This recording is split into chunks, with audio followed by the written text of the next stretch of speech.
Welcome back to the Sick and Successful podcast. This is your host, Natalie Supez.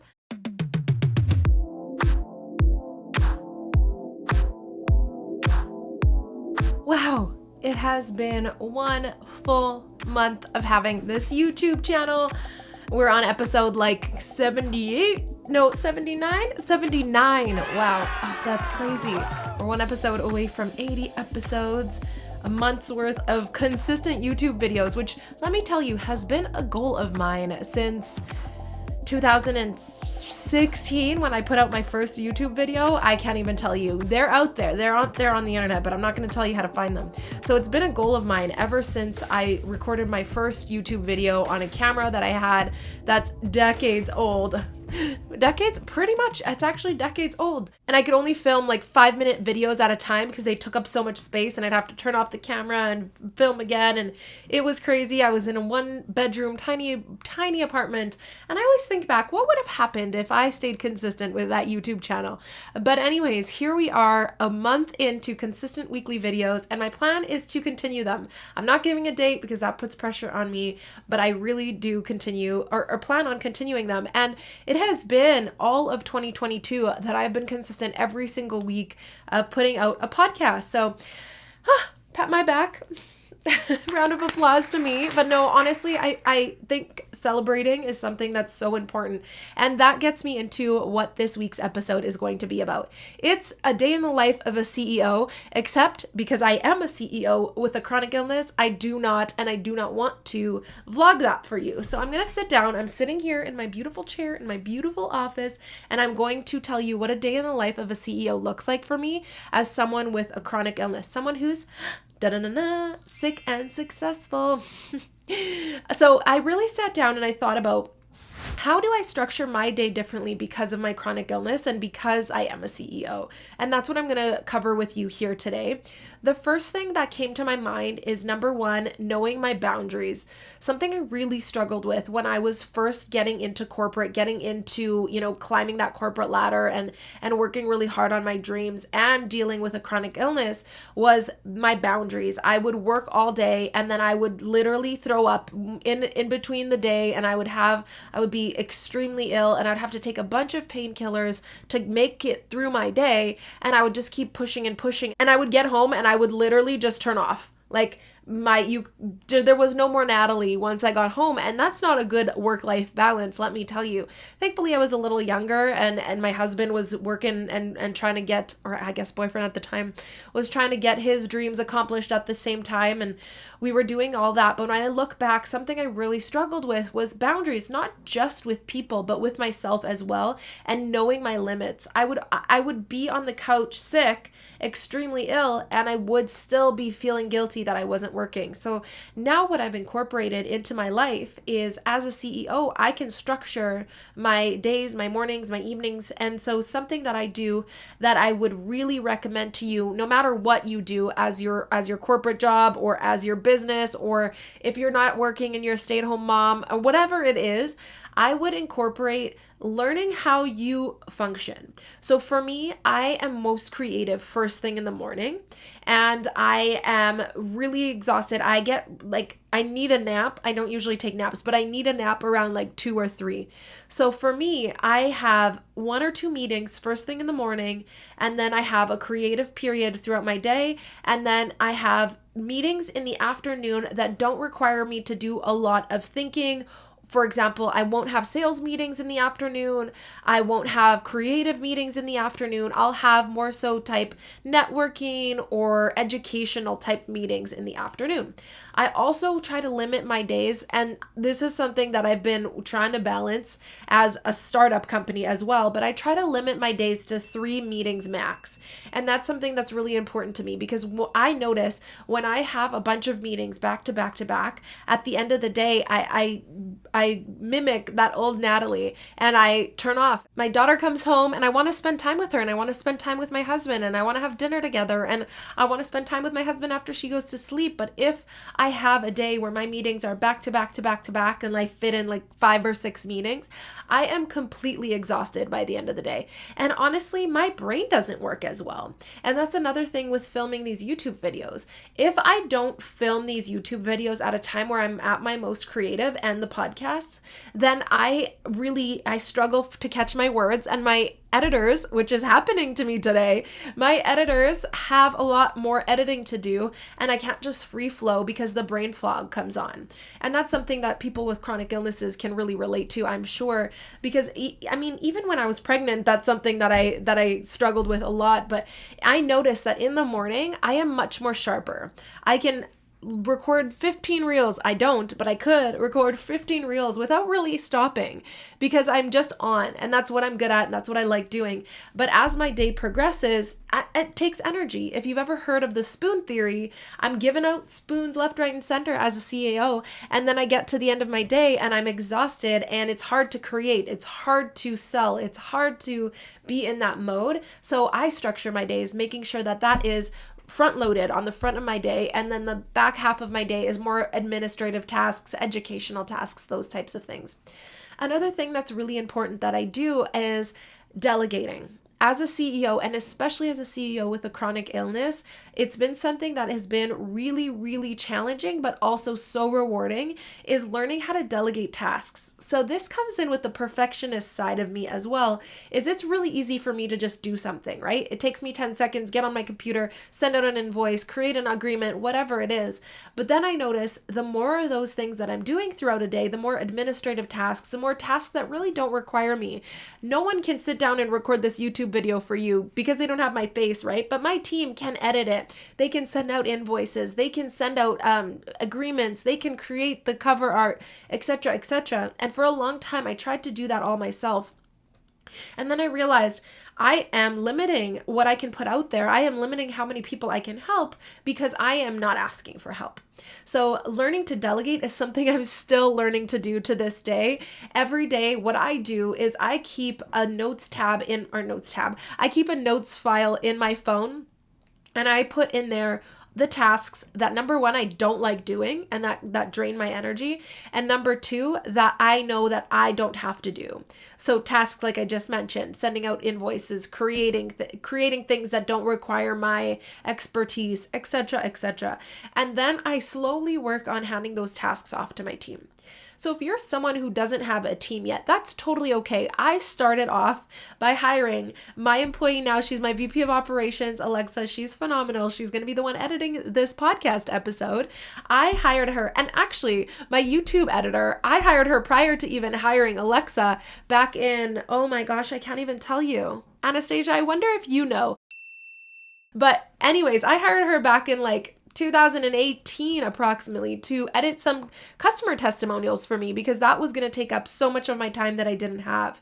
And then I hired Alexa on Upwork. Both of them I hired on Upwork and found on Upwork by really just going through and looking at people's contract or looking at people's profiles and seeing what they have to offer and putting out job applications. And I hired Alexa to literally edit podcast content for our customers that she just had to like do some creative stuff and put text on it. And because that program kept failing and it was taking me so much time, so I was like, let me hire that piece out. I can hire that out. It's not something hard.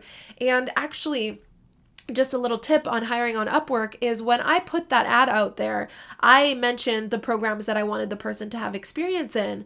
And what Alexa emailed me back when applying for the position saying, hey, I don't actually have experience in those, but I'm a quick learner, etc., etc.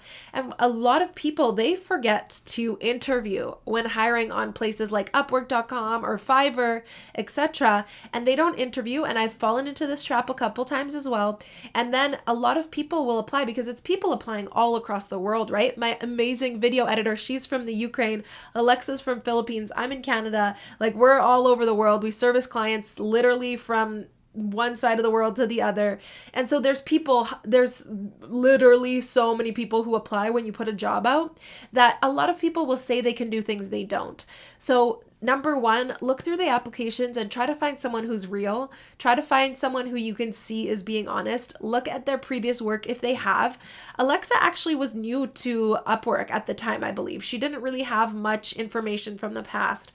And then interview. You can always jump on a Zoom interview with the people that you're hiring if you're hiring them for positions that require a little bit more trust. And then start off with small things that you're delegating. If it's to your team, if it's to people you already have on board, or if you're hiring someone new, start with small things that you don't feel like you're giving your house away. You know what I mean? Like, you're not giving away your login information to your bank account, but let's start with transcribing a meeting for you, or let's start with creating something for you, like creative wise, if that's what the person's good at. Let's start with small tasks. And then as your trust builds in those employees, in those contractors, you can hand off more and hand off more. I'm to the point now in my company that, to be honest, I don't know what's happening in every corner of my company. And that's the role of a CEO, right? A CEO is overhead to manage that the company is going in the right direction and it's growing as fast as it's planned to grow. And as a CEO, that means that I need to trust my top tier management to be able to execute on what I expect them to execute. And when I wasn't doing this, when I was first getting into business, I literally had to have my hands in every single thing. Nothing could go out until I edited it. Nothing could go out until I looked at it. And, that worked for the period of time that it worked. But at this point, as someone with a chronic illness and who is managing a company of now 8 employees, it really takes a lot of trust and leadership. So no matter what you're doing, no matter what company you're running, your employees are going to make mistakes. You're going to make mistakes. We're all human, right? And what's important is the way that you handle them. So we all have a million things on our heads all the time. And it's easy to get frustrated when a mistake keeps happening over and over, especially when you're sick. Right? If you're dealing with pain, if you're frustrated, if you're tired and you're trying to get things done and then you delegate and the mistakes happen, I get you. Like, I understand. And it took me a long time to be able to not just fire someone, because I'm not going to lie, there were times where I just couldn't do it and I let a few people, contractors, not employees, but I let a few of them go because I didn't have the time to, number one, train them properly, and that's my fault, and number two, continue to teach someone, right? But now what I have learned is Loom videos. Loom, you can Google it. If you can just record yourself teaching someone something, that's going to save a lot of time on the teaching side. And number two, the way that you approach mistakes. So giving someone, okay, this isn't what I wanted. This is actually the way that I would like it. And then, giving them opportunities to change. And if they are not, addressing why that's happening, either with your management or with the employee themselves, and then making sure that whatever you need to happen in your company is happening. I hope that makes sense. But delegating is something that's so, so important if you are a CEO or someone who's just sick and successful. Another thing that's changed the game for me is being able to be flexible. So this is another reason why I love owning my own business. But even in corporate, I was in a sales position. So I had autonomy, I had flexibility in that position. But being able to structure your days in ways that there are breaks in between, in ways that if you are having a day where you're flaring really bad, where you have a migraine, or where you're, like for me, where I'm on the floor in the bathroom in excruciating pain, I can move some of the things on my schedule to next week, or I can move them around. I typically never have a week where I cannot move my Wednesday to my Friday or my Friday to my X, Y, and Z. I make sure that every single Friday in my calendar is completely empty. And the reason I do that is because I may have a day where on Tuesday I can just do my company meeting and that's it. And that's okay, because if I had stuff on Tuesday that were really important, I can move them to Friday. Or if throughout my week I'm just exhausted and I need to fit in a call, I can fit it in on a Friday morning. And I have that flexibility to be able to shift my days depending on how I feel. Another thing that correlates with how I feel is tracking the days in a month where I feel most creative. So as someone who creates content, it's really important for me to have those days where I can brainstorm ideas or I can just create. And what I've started doing is writing on a literal sticky note on my desk the days that I am able to just free flow and pump out the most content, and that I feel energetic and that I feel awesome.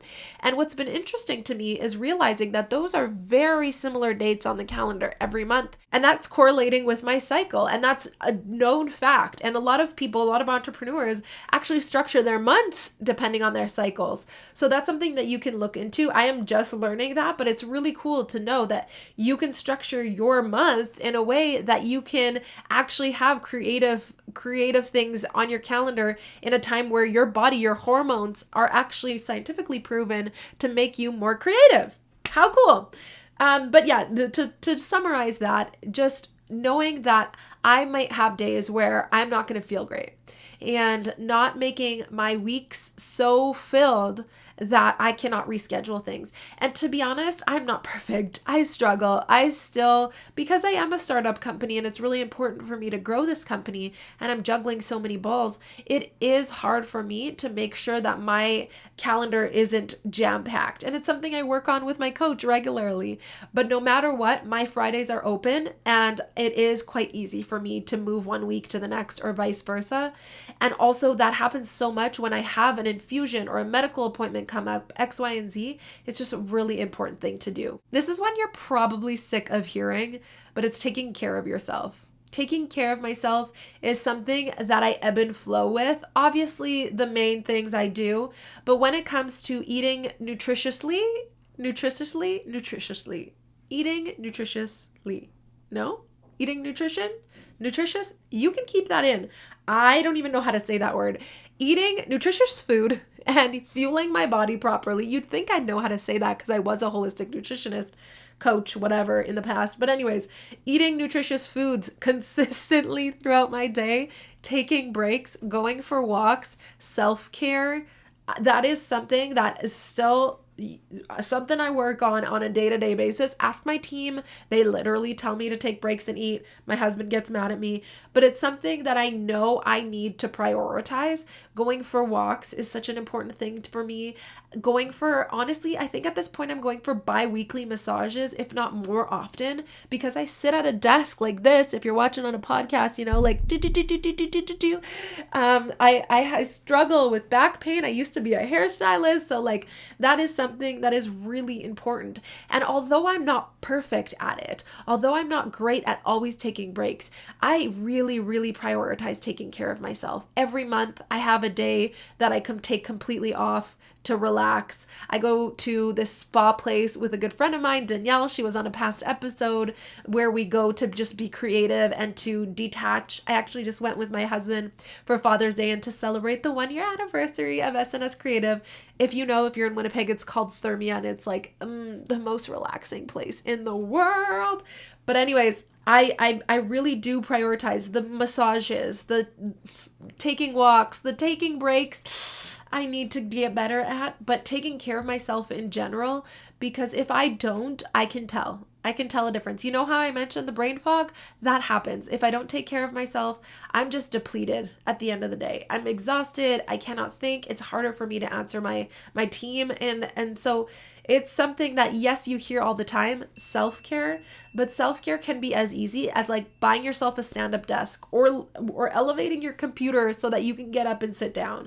It's as easy as going for a 10-minute walk before starting your day. It's as easy as doing a little bit of breath work. That's something that's so close to my heart and that changes my day.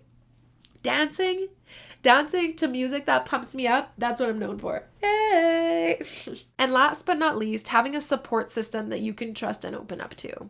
So there's so much that you are juggling as a business owner and as someone who's chronically ill that it can be really, really heavy. Those days where you're wondering if you're ever going to get better. Those days where maybe you get some bad medical news that, for me, I may need life-changing surgery. There's so many things that happen that just feel so heavy. Maybe you need to fire someone on the same day that you have a medical appointment. Maybe, all of these things can happen so quickly that if you don't have a support system that you can turn to in those hardest days, it's going to make your life 1,000 times harder. And I understand that it's not easy to make business besties, and it's not easy to have friends that you can rely on and that you can share your deepest, darkest, hardest days with, right? And you don't want to be putting that on your team. You don't want to be talking to your team that you're stressed about income, or that you're stressed about clients, or that you're whatever. That's not something that your team should bear for you. That is something your family, friends, or business besties should. And I understand the feeling of like, well, where are they? Because I would love to have some. There were times in my career as an entrepreneur where I was like, hey, where are these business people? Like, I don't see them. I cannot find people who are as driven as me. I cannot find people who are wanting to be as successful as me or have goals as high as mine. And it took getting into a bunch of different networking communities, going to events, being online, doing things like that so that I could actually find those people. And funny enough, one of my best friends ended up opening a business and now is my closest confidant when it comes to business. Danielle again. But, the people that I surround myself with didn't just show up here. I actively sought them out. So with all of that being said, the day in a life of a CEO with a chronic illness is very different every single day. It would be different if I videoed it for you yesterday, then today, then the next day, then the next day. And it's going to continue changing because my life changes, because I have a chronic illness, and because I'm running a company. So it's hard to say what I'm doing every single day other than I go for a walk, I try to take breaks, I manage my team, I go on a bunch of meetings, and I film content for you. I hope you enjoyed this episode. And remember, dream big, it's possible for you, and your next version of success is around the corner. Mwah!